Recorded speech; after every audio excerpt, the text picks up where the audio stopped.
হাইকোর্টের অনুমতি পাওয়ার পর থেকেই বুধবার থেকে অবস্থান বিক্ষোভে সামিল হয়েছে বিজেপি।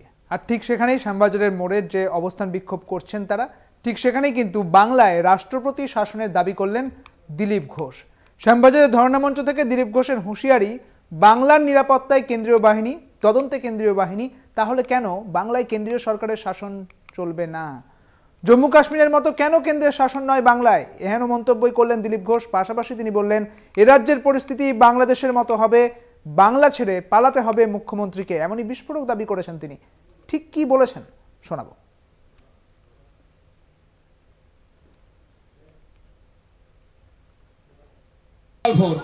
তদন্ত করবে সেন্ট্রাল এজেন্সি, তাহলে সেন্ট্রাল গভর্নমেন্ট কেন সরকারটা চালবে না? যদি জম্মু কাশ্মীরে হতে পারে শান্তির মধ্যেও রাষ্ট্রপতি শাসন, পশ্চিম বাংলায় তো আজকে শিক্ষা নাই, স্বাস্থ্য নাই, খেলাধুলো নাই, চিকিৎসা নাই, আইন শৃঙ্খলা নাই, একটা পরীক্ষা শান্তিতে হয় না, সেখানে কোশ্চেন ফাঁস হয়ে যায়। কিসের জন্যই সরকার? কার জন্যই সরকার? শ্মশান জেগে বসে আছে, আজকেই গলা ধাক্কা দিয়ে বার করা হোক, নাহলে এদের চক্ষু লজ্জাও নাই, লাজ লজ্জার মাথা খেয়েছে, কোনদিন ছেড়ে যাবে না। ভাই, বাংলাদেশের পরিস্থিতি হবে তখন রাজ্য নয়, দেশ ছেড়ে যাবে। শুনলেন দিলীপ ঘোষ। দিলীপ ঘোষ বলছেন যে বাংলায় রাষ্ট্রপতি শাসনের দাবিতে বিস্ফোরক দিলীপ ঘোষ। শ্যামবাজারের যে অবস্থান বিক্ষোভ বিজেপির চলছে, সেই অবস্থান বিক্ষোভের মঞ্চ থেকে এমনটা বলেছিলেন দিলীপ ঘোষ। কি বলেছেন আরো বিস্তারিত জানবো। আমাদের সঙ্গে রয়েছেন আমাদের প্রতিনিধি দেবাশিস সেনগুপ্ত। দেবাশিস, দিলীপ ঘোষ শ্যামবাজারের মঞ্চ থেকে ঠিক কি দাবি করলেন?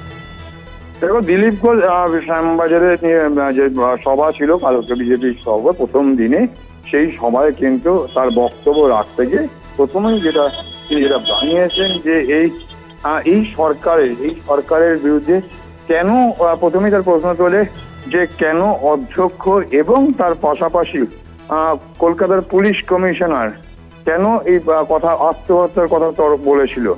এর পাশাপাশি তিনি যেটা জানিয়েছেন যে যারা এই ঘটনার সঙ্গে যারা দোষী তাদেরকে দৃষ্টান্তমূলক শাস্তি দিতে হবে। এমন এর পাশাপাশি তিনি বলেন যে যখন বিভিন্ন রাজ্যে মুর্শিদাবাদ থেকে শুরু করে বিভিন্ন জায়গায় যেগুলো দর্শনীয় স্থান, তারপরে যেগুলো হেরিটেজ যে জায়গা, সেখানে সমস্ত জায়গায় কেন্দ্রীয় বাহিনী মোতায়েন করা রয়েছে এবং সেক্ষেত্রে সুপ্রিম কোর্টের নির্দেশে কিন্তু আরজিকর এবং হাসপাতালগুলো, মেডিকেল কলেজগুলোতেও কিন্তু সেক্ষেত্রে মহামান্য সুপ্রিম কোর্টের নির্দেশে সেখানে কিন্তু কেন্দ্রীয় বাহিনী মোতায়েন করার কথা। এবং সেইখানে কেন্দ্রীয় বাহিনী মোতায়েন করতেই হয় সব জায়গায়, তাহলে সেক্ষেত্রে কেন্দ্রের সরকারটাই চালাক, এই রাজ্য সরকার দরকার নেই, কেন্দ্রের সরকারটাই চালাক।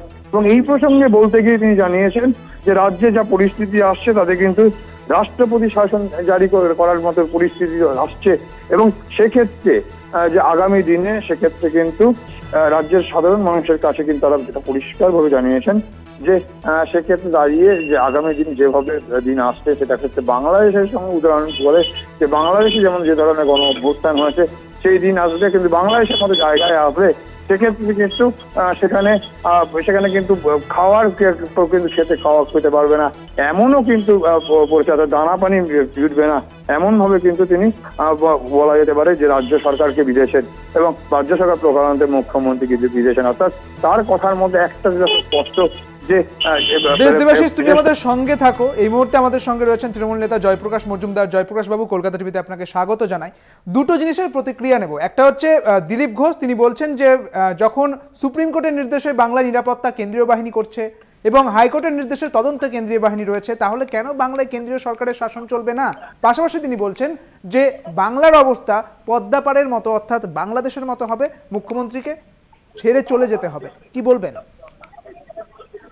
দিলীপ ঘোষ বিজেপির হয়ে যেটা বলেছেন তাতেই ষড়যন্ত্রের ইঙ্গিত তো পাওয়া যাচ্ছে। বাংলাদেশে তো সবাই জানে একটা ষড়যন্ত্র হয়েছিল, বিদেশি শক্তির সঙ্গে হাত মিলিয়ে সেনাবাহিনী তারা সব ষড়যন্ত্র করেছিল। তাহলে এই পশ্চিমবঙ্গ তারা ষড়যন্ত্র করছেন, স্বীকার করতে হবে তাদের। আর কথা যেসব বলেছেন, সিবিআই, কেন্দ্রীয় বাহিনী, মণিপুর ভুলে গেছে। মণিপুরে সিবিআই হয়েছিল, মহিলাদের নগ্ন করে হাঁটানো হয়েছিল, ধর্ষণ, গণধর্ষণ এবং তাদেরকে হত্যা করা হয়েছিল। তার পরবর্তী ক্ষেত্রে সিবিআই এর তদন্ত হয়েছে, কেউ শাস্তি পায়নি। আর সেখানে হচ্ছে ডবল ইঞ্জিন সরকার।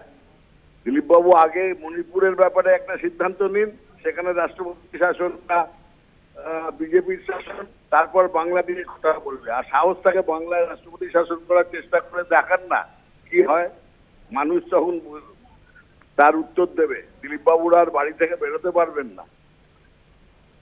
বেশ, আপনার মূল্যবান প্রতিক্রিয়ার জন্য ধন্যবাদ আপনাকে। আমাদের সঙ্গে ছিলেন তৃণমূল নেতা জয়প্রকাশ মজুমদার। তিনি বলছেন যে এই বাংলায় রাষ্ট্রপতি শাসন করে দেখা দিলীপ ঘোষ, তিনি চ্যালেঞ্জ করলেন দিলীপ ঘোষকে।